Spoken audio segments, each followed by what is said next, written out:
troth, Nerissa, my little body is aweary of this great world. You would be, sweet madam, if your miseries were in the same abundance as your good fortunes are. And yet, for aught I see, they are as sick that serve it with too much, as they that starve with nothing. It is no mean happiness, therefore, to be seated in the mean. Superfluity comes sooner by white hairs, but competency lives longer. Good words, and well pronounced. They would be better if well followed. If to do were as easy as to know what were good to do, chapels had been churches, and poor men's cottages princes' palaces. It is a good divine that follows his own instructions. I could easier teach 20 what were good to be done than to be one of the 20 to follow my own teaching. The brain may devise laws for the blood, but a hot temper leaps o'er a cold decree. Such a hair is madness the youth that skips o'er the meshes of good counsel to cripple. But this reasoning is not in the fashion to choose me a husband. Oh, me, the word choose, for I may neither choose who I like nor refuse who I dislike. So is the will of a living daughter curbed by the will of a dead father. Is it not hard, Nerissa, that I can neither choose one nor refuse none? Your father was ever virtuous, and holy men at their deaths have good inspirations. Thereby this lottery he hath devised, with the gold, silver, and lead caskets, whereby who chooses his meaning chooses you, shall no doubt never be chosen by any rightly, but one whom you shall rightly love. But tell me, what warmth is there in your affection toward any of these princely suitors that have already come? I pray thee, or name them, and as thou namest them, I will describe them, and according to my description, level at my affection. Well, first there is the Neapolitan prince. Aye, that's a colt indeed, for he doth nothing but talk of his horse, and he makes it a great appropriation of his own good parts, that he can shoe him himself. I am much afeard my lady his mother played false with a smith. Well, then there is the County Palatine. He doth nothing but frown, as one who should say, and you will not have me choose. He hears merry tales, and smiles not. I fear he will prove the weeping philosopher when he grows old, being so full of unmannerly sadness in his youth.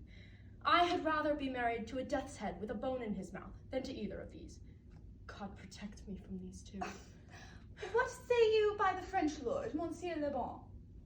God made him, and therefore let him pass for a man.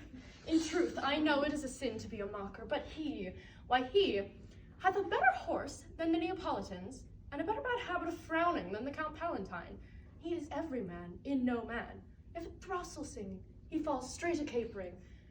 He will fence with his own shadow. If I should marry him, I should marry 20 husbands.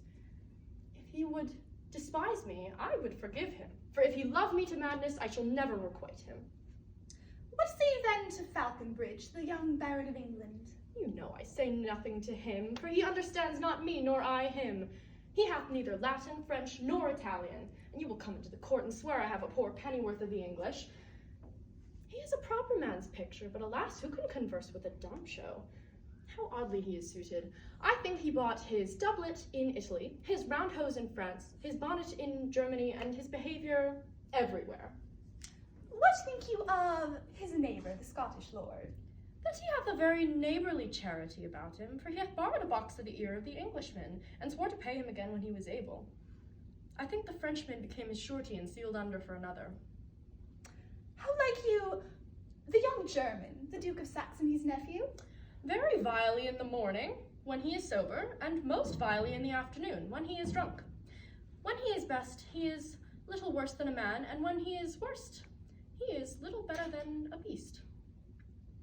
Oh, if he should offer to choose, and so doing choose the right casket, you should be refusing to perform your father's will, if you should refuse to accept him. Therefore, for fear of the worst, I pray thee, set a deep glass of Rhenish wine on the contrary casket. For if this temptation be without, and the devil within, I know he will choose it. I will do anything, Nerissa, ere I be married to a sponge. You need not fear, my lady, the having of any of these boards. They have acquainted me with their determinations, which is to return to their homes and to trouble you no further. That is, unless you may be won by a manner other than your father's will, depending upon the caskets. If I live to be as old as Sibylla, I will die as chaste as Diana, unless I be obtained in the manner of my father's will. I am glad this parcel of wooers is so reasonable, for there is not one among them but I dote on his very absence, and pray God grant him a fair departure.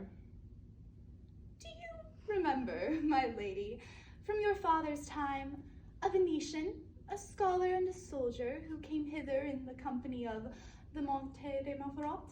Yes, it was Bassanio, as I think so is he called. True, madam. He, of all the men I ever laid eyes upon, was the best deserving of a fair lady. I remember, and I remember him worthy of thy praise.